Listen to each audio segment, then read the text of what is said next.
Dalam dunia perdagangan global, setiap kebijakan besar dari negara adidaya bisa membawa dampak berantai yang luas.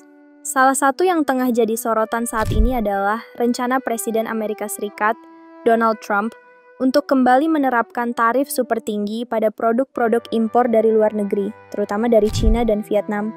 Kebijakan ini bukan hanya akan mengguncang perekonomian dua negara tersebut, tapi juga akan memberi efek domino ke seluruh dunia, termasuk ke Indonesia. Mengapa ini penting bagi kita? Karena saat akses ekspor China dan Vietnam ke Amerika Serikat makin dipersempit, mereka akan mencari pasar baru, dan Asia adalah tujuan terdekat dan paling potensial.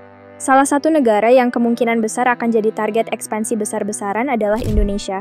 Dengan jumlah penduduk yang besar, konsumsi yang terus tumbuh, dan pasar yang relatif terbuka, Indonesia akan menjadi lahan subur bagi limpahan produk-produk dari China dan Vietnam.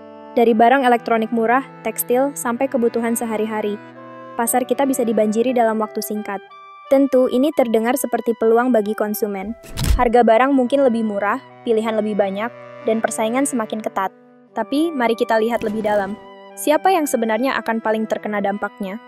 Jawabannya adalah pelaku usaha lokal. UMKM yang selama ini berjuang keras bersaing dengan produk luar akan semakin tertekan.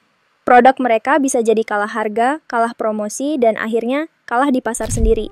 Ketika banjir produk asing tidak dibarengi dengan kebijakan perlindungan yang tegas dari pemerintah, maka industri dalam negeri bisa kolaps secara perlahan. Tenaga kerja bisa kehilangan pekerjaan, pabrik-pabrik bisa tutup, dan ekonomi lokal bisa melemah. Bukan hanya itu, jika produk impor terus masuk dalam jumlah besar, neraca perdagangan Indonesia juga bisa terganggu. Devisa keluar lebih banyak daripada yang masuk. Ini bisa membuat nilai tukar rupiah kembali tertekan dan harga-harga kebutuhan pokok bisa melonjak sebagai dampak lanjutannya.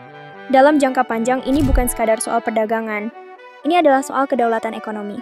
Apakah kita siap menjadi negara yang hanya menjadi pasar bagi produk luar? Atau kita ingin tetap berdiri kokoh dengan industri yang kuat dan mandiri? Disinilah pentingnya peran pemerintah. Ketika banjir produk dari China dan Vietnam tak bisa dihindari, maka perlindungan terhadap industri lokal harus diperkuat. Kebijakan tarif, pengawasan kualitas produk impor, hingga dukungan konkret terhadap UMKM harus dijadikan prioritas. Karena kalau tidak, kita hanya akan jadi penonton. Negara lain ekspansi, kita konsumsi. Mereka untung, kita terhimpit. Inilah saatnya Indonesia waspada. Apa yang terjadi di luar sana, cepat atau lambat akan berdampak ke dalam negeri.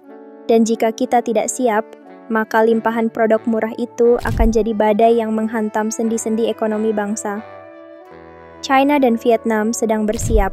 Pertanyaannya, apakah kita juga sudah siap menghadapi gelombang besar ini?